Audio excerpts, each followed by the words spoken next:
विमुक्त घुमंतु और घुमंतु का एक छोटा सा सिपाही आज अपने समाज की व्यथा लेकर आया हूं।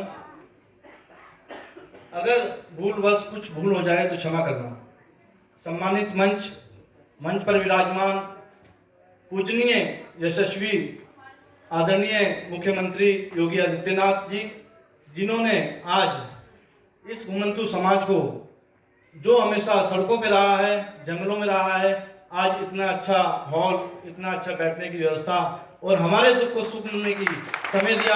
मैं तहे दिल से, मेरे घुमंतु समाज, मेरे परिवारों की तरफ से तहे दिल से उनका धन्यवाद करता हूं और सम्मानित मंच को सादर प्रणाम करता हूं। वतन के नाम पर खुशी से जो हो गए बेवतन, उनकी आह बेअसर, उनकी लाश बेकफन, उनकी लाश बेकफन। देश भर में 193 जनजातियां, जिनमें सांसी, डूम, गंधीला, गाड़िया, लोहार, डेहा, नट, पारधी, कालबेलिया, बावरी, बागरी, बावरिया, नायक, सपेरा, जोगी, सिकलीगर, गहरा, कंजर और तमाम 193 जनजातियां जो देशभक्त जनजातियां रही हैं, इनका इतिहास तो बहुत गौरवशाली है, बहुत प्रभावशाली है, जिन्होंने हमेशा उस समय से संघर्ष कर रहे हैं जब से ये शायद ये पृथ्वी पे इंसान का वास हुआ हो। इन जातियों ने सबसे प्रथम मुगलों के सामने अपने कभी हथियार नहीं गिरे, मुगलों से इन्होंने अपना कभी धर्म नहीं दिया, अपनी बेटी और अपनी चोटी को बचाने के लिए हमेशा ये प्रयास रहे और मुगलों का डट के सामना किया, बाहरी आक्रामकताओं का डट के सामना किया। ये वे गौरवशाली जनजातियां हैं। मुगल काल जाने के बाद अंग्रेजी साम्राज्य आया। अंग्रेजी साम्राज्य ने जब देखा कि यह जातियां जंगलों में रहती हैं और जंगली खाना बदोश जातियां हैं, ये जातियां कौन जातियां हैं, क्योंकि ये जातियां जब अंग्रेजों की टोलियां हमारी बस्तियों के पास से होकर जाया करती थी तो उन अंग्रेजों का, ब्रिटिश हुकूमत की टुकड़ियों का रसद छीन लिया करती थी, उन्हें हथियार छीन लिया करती थी, उनके हथियारों को लूट लिया करती थी।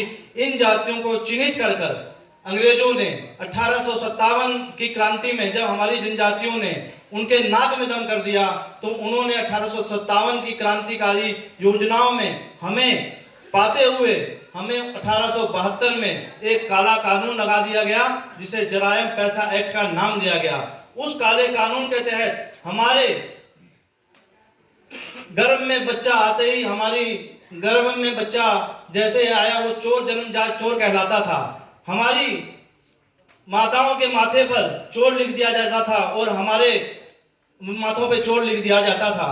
कहते थे वो लोग कि ये जन्मजात अपराधी हैं। जन्मजात अपराधी का उन्होंने हमारी बावड़ियों के नज़दीक, हमारी बस्तियों के नज़दीक एक चौकी स्थापित कर दी, जिस पे सुबह शाम हमें हाजिरियां लगानी पड़ती थी। सुबह शाम हाजिरी नहीं लगाएं तो वे हमें क्रूर से क्रूर यातनाएं दिया करते थे, हमारे नाखून उखाड़ लिया करते थे, हमारी खोपड़ियां उतार जाया करती थी। इतनी यातनाएं सहने के बाद भी हम अपने वर्चस्व को कायम रहे और कभी भी स्वाधीनता अंग्रेजों की स्वीकार नहीं करी।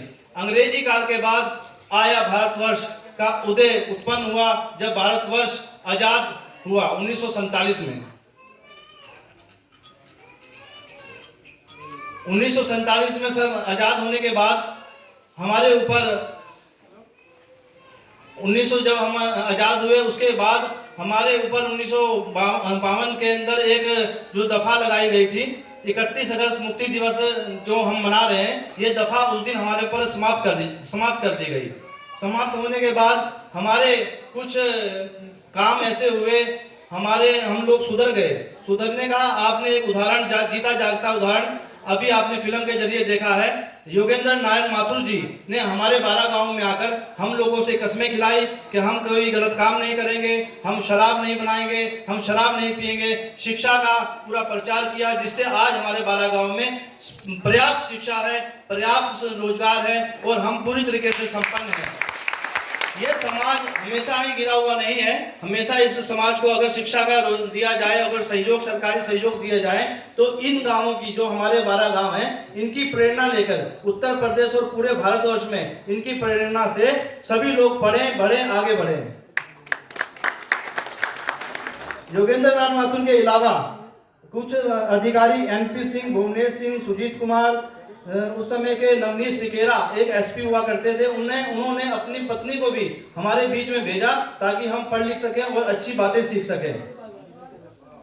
और सबसे बड़ा योगदान एक चुनावी सभा में मुझे याद आ रहा है कि माननीय असीम अरुण जी, समाज कल्याण विभाग के मंत्री, ये चुनावी सभा में आए और उस दिन रामनवमी का दिन था। उस दिन हमने इनकी अपने सामने सारी व्यथा सुनाई। व्यथा सुनने के बाद जब से इन्होंने हमें गोद लिया है तब से हमारा समाज बहुत अभिभूत है और मैं धन्यवाद देना चाहता हूँ माननीय असीम अरुण जी का।